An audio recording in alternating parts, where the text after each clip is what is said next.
Before you begin editing using color keying, you want to make sure that you actually set up good shots where you make the color keying much easier.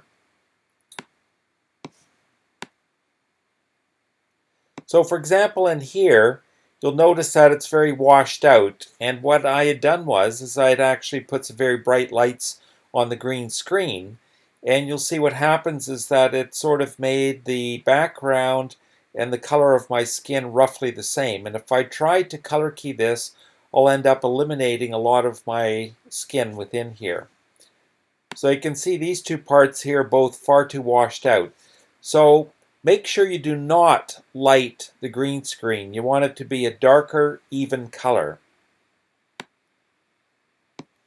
Here, it's too bad I didn't frame it very well, but here you see a very even, darker, clear green with a lot of color separation between myself and the screen itself. And very much the same in this clip. You notice that I'm wearing a color that's very different, and I don't have any light reflecting off of this screen here. And this is another one where you don't see any kind of overlap in color. I'll give you a quick demonstration in the use of color keying, or green screening as it's often called, using the mask function which I showed you in the last demonstration video. To start with, you need your background material that you will expose and your clips that have some form of green or blue screen in them. You can actually use any color in color keying. It's just that green and blue tend to work well against organic objects such as people. So first of all, just drag all of your clips over top of the background. And then you want to select one clip to work with. Now, first of all, I think it's a good idea to mask and isolate most of the area around the figure if your figure is stationary. You'll see here that you have a lot of variations in the shades of green. It makes the color keying a lot more complex, so if you can minimize the variations, you make your job a lot easier. So we start again with a mask.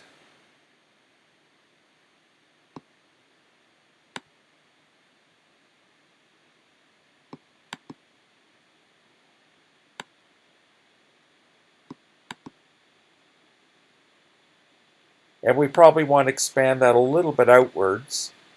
There you go. And make sure you do not feather it. That's again the feathering tool. It should be a very sharp line around it. So you go into Video Effects and you go down to Keying. Next, you drag the color key function up into the effects control box.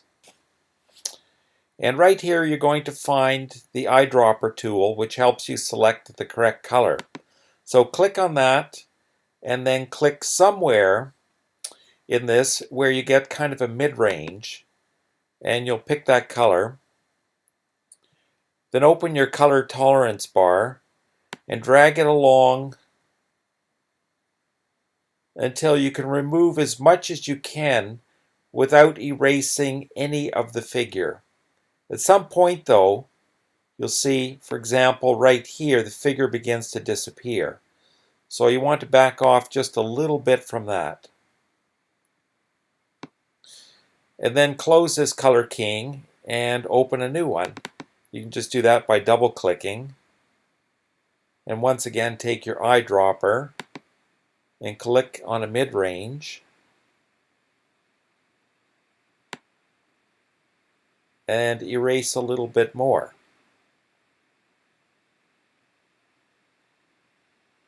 Making sure again that none of your figure disappears. Now, you often have to do this a number of times, and there is one other key that you can use in here, and that's the Ultra key. So you can double click on that and it comes up, and once again you use the eyedropper and you'll click on some of the green portion, and you notice that the color of the entire figure has changed somewhat, and you can see in here that it's a little bit transparent. So you have to finesse this a little bit. When it works well, it works very well. So you open up here this tab, Matte Generation, and the transparency, you lessen it somewhat. And you can see that the transparency on my shirt has disappeared. But you notice that this color, the keying has actually eliminated the green, so it's a little bit more to the red, and you can then go into color correction to fix that. I'll quickly color key the second figure here and then overlay the two. So once again, I highlight it. I'll start actually with the mask.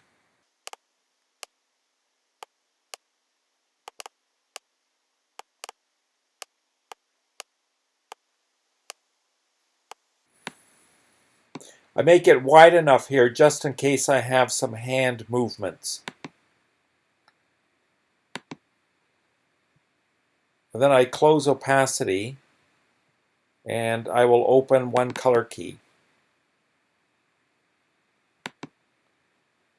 And again, I find sort of a mid-range tone there and apply tolerance. And you see at some point I begin to disappear.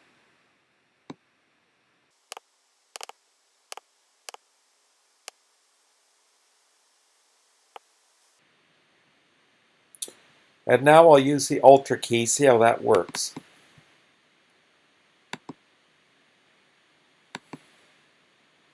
And again, I have the transparency on myself here, so I need to remove that to a certain degree.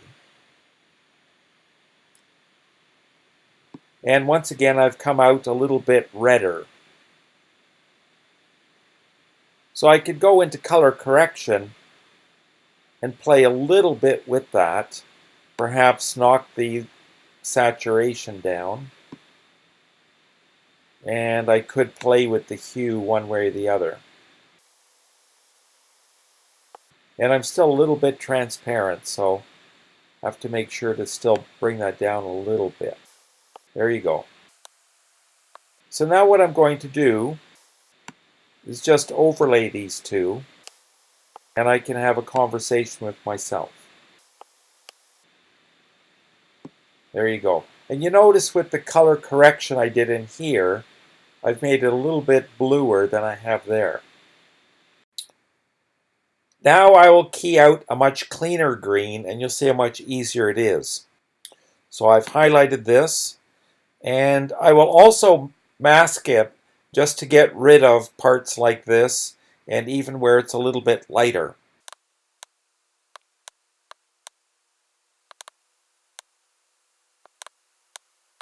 And I don't move much from here, so that would be okay. Again, I take my color key,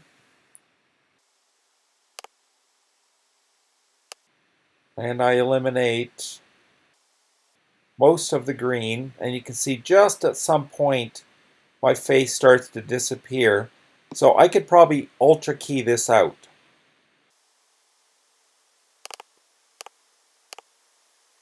And I have a little bit of transparency there, so I still need to get rid of that. There you go, and that's a fairly quick color keying, and you can see how clean it is around the edges.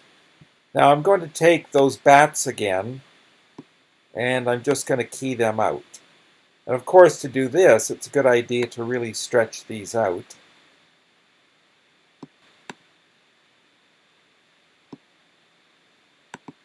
You can only highlight one at a time. And there's your color key. And I don't need to matte this because it's a very, very even blue. And you notice it already disappears when I just click it. And all I need to do is give just a few degrees of tolerance. Now you'll notice around the bat there's still a little bit of blue. Just a tiny bit. So what you want to do here is you want to edge thin it. Not too much, because then the bat would start to disappear. So just edge thin it a tiny bit, and you notice that the blue disappears. And if you want to blend it in a tiny bit better, you can just edge feather it slightly, so it won't be so crisp around the outside. And we'll now color key this last bat out.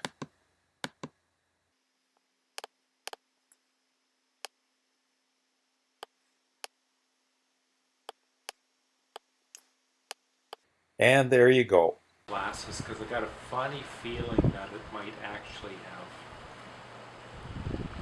reflected off of those, and then the color keying mechanism